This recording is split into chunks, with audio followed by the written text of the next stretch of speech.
조선공주로 순조가 후궁에게서 낳은 유일한 자녀 영호농주. 영호농주는 순조와 후궁숙의 박씨 사이에서 낳은 딸이며 효명세자가 애틋하게 여겼던 이복 동생인데 순조 17년인 1817년 10월 11일에 태어났습니다. 이날 순조는 간밤에 딸이 태어났다고 말하면서 생모인 궁인 박씨를 종이 품수기로 삼았는데 딸의 탄생으로 박씨가 정식 후궁이 될 수 있었던 것입니다. 순조실록 20권 순조 17년 10월 11일 신사 첫 번째 기사 1817년 청가경 22년 궁인 박씨를 수기에 봉작하다. 하교하기를 궁인 박씨가 간밤에 딸을 낳았으니 호선 등의 절차를 전례대로 거행하라 하고 또 하교하기를 궁인 박씨를 수기에 봉작하고 공상도 마련하라 하였다. 숙의 박씨는 궁인이었다는 점 외에 알려진 것이 없지만 출신이 대단치 못했으며 승은 궁녀였던 것으로 보이는데 승은 후궁이 후궁 첩지를 받으려면 왕의 총애는 당연지사고 자녀 여부가 정말 중요했습니다. 영호농주는 태어날 때부터 허약하여 병치레가 잦았고 말도 잘하지 못했는데 효명세자는 여동생들에 대한 우애가 깊은 사람으로 옹주를 불쌍하게 여겨 자주 챙겨주었다고 합니다. 다만 왕비 소생의 적통 공주들인 명운공주, 보곤공주, 덕온공주처럼 시문을 짓고 글씨를 쓰는 등의 문예활동은 발견되지 않습니다. 순조실록 31권 순조 30년 7월 15일 경우 세 번째 기사 1830년 청도광 10년 지문의 내용. 그리고 영호농주는 박수계에게서 낳았는데 나면서부터 병이 많아 말을 잘 못하였으므로 항상 불쌍하게 여겨 어루만져 주었으며 그가 졸하자 세자가 놀라고 슬퍼하여 눈물을 흘리며 말하기를 그 자모의 정경은 더욱 슬프게 여길 만하다 하였다. 결국 순조 29년인 1829년 4월 8일 시에 나이 13세로 세상을 떠났는데 특이한 점은 사망할 때까지 금올령은 물론 부마 단택조차 이루어지지 않았습니다. 보통 왕실의 혼인은 3년상 등 부득이한 경우를 제외하고는 10세에서 13세 사이에 이루어지지만 순조실록을 비롯해 일성록에서도 전혀 언급이 없습니다. 순조실록 30권 순조 29년 4월 20일 개미 두 번째 기사 1829년 청도광 9년 예조에서 영혼 옹주의 묘소를 정했다고 하다. 예조에서 영혼 옹주의 묘소를 효창묘 동쪽 99보의 지점에 정하였다고 아뢰었다. 당시 승정원 일기의 기사를 보면 약방에서 옹주의 병환을 끝내 치료하지 못하였으니라는 언급이 확인되는데 구체적 병명은 나오지 않지만 오랜 건강 문제로 혼인 준비를 하지 못했을 가능성이 있습니다.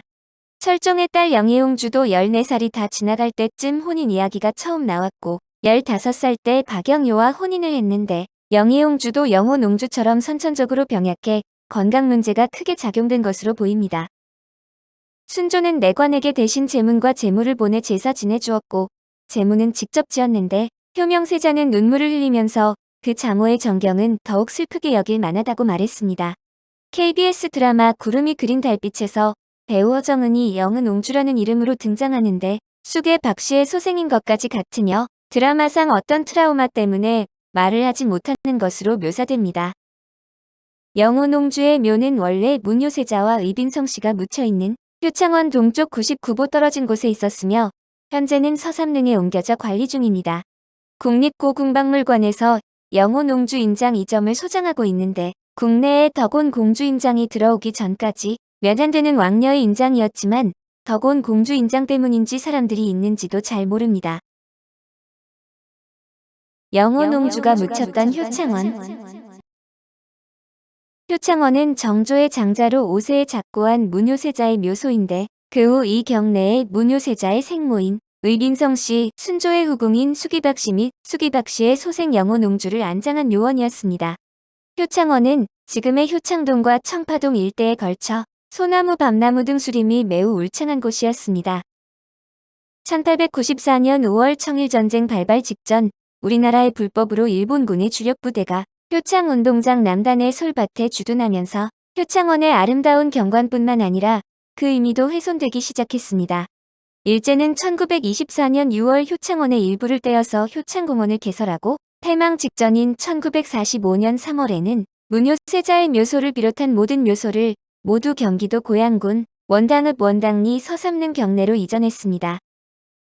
일제에 상처 입은 효창원은 외세와 투쟁으로 형장의 고온이 된 대표적인 분들과 대한민국 임시정부 27년을 풍찬노숙으로 지켜낸 분들의 묘역으로 다시 태어나게 됩니다. 1945년 11월 환국한 대한민국 임시정부 주석 김구는 이군정 산하왕실재산관리처에 효창원을 선열묘역으로 사용하는 문제를 타진케 하고 김구 주석이 효창원 현지를 방문하여 묘역으로 결정했습니다. 1946년 7월 6일 이봉창, 윤봉길, 백정기 의사 유고를 일본에서 봉한 문효세자가 묻혔던 자리에 국민장으로 안장하고 같은 장소에 안중근 의사의 허묘를 나란히 모셨습니다. 묘 석축에는 김구 주석이 쓴 의사들의 훌륭한 공적은 후세에 영원히 전해지리라라는 뜻의 유방백세 휘호를 새겨 놓았습니다. 1948년 9월 22일에는 임시정부 주석 이동영 선생과 동비서장 차리석 선생의 유고를 중국에서 봉한 사회장으로 안장하고 그에 서거한 임시정부 군무부장 조성한 선생도 두 분과 같은 장소에 안장했습니다. 1949년 7월 5일 안두희의 흉탄에 서거한 임시정부 주석 백범 김구 선생이 동지들과 혼을 같이 하겠다던 평소 유언에 따라 국민장으로 서북쪽 언덕에 모시어 일대가 선열묘역이 되었습니다. 그러나 특히 김구 선생의 묘소가 이곳에 위치하고 있음을 그간 민족통일의 방책 등에서 이견을 보이던 이승만 영도하의 당시 집권 세력에서 심히 못마땅하게 여겼습니다. 그래서 선열묘소를 교외로 옮기려는 움직임이 부단했는데 그 일단으로 1959년 봄부터 제2회 아세아 축구대회 유치를 구실로 묘소 바로 앞에 효창운동장 개설을 추진했습니다. 이에 독립투사심산 김창숙 옹등이 중심이 되어 효창공원 선열묘소 보존회가 결성되고 언론사를 비롯한 각계의 여론이 비등해 묘소 이전은 보류되었습니다. 그러나 효창운동장은 약 15만 그루의 나무와 숲 속의 연못 및 섬까지 희생시키고 끝내 1960년에 개설되었습니다. 이후 5.16 군사 쿠데타 이후 또다시 선열묘역을 경기도 고양군 신도읍 용두리 서오름 부근으로 이전하려고 추진했으나 역시 유족과 사회각층의 반대로 보류되었습니다. 이 같은 과정을 거쳐 1972년 서울시에서 효창공원 조경 사업을 10개년 계획으로 시작하는 동시에 일반인의 출입이 금지되었으며 1977년 7월에는 건설부에서 효창공원으로 고시했습니다.